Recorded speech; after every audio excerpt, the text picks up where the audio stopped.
When asked how they managed to get such excellent seating for the stunt, Werner explained that an intern from their organization actually got in line for the open hearing at 7 a.m. to secure the spot. I was sitting right next to a lot of the Equifax PR folks and executives like Richard Smith, Werner told TechCrunch. I got a lot of dirty looks throughout the hearing.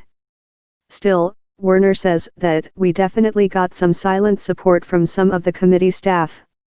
Because the stint as Mr. Monopoly isn't Werner's first rodeo, Werner didn't have any trouble making it through security.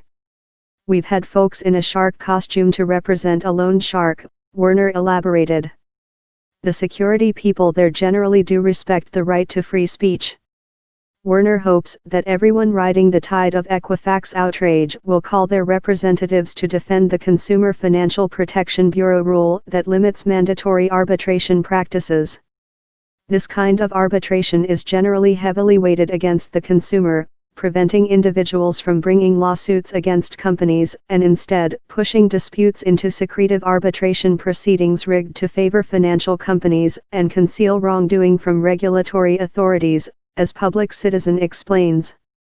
Forced arbitration came up after the Equifax hack when consumers noticed it in the company's terms of service, a controversy that Equifax sort of clarified in its sketchy Equifax-like way.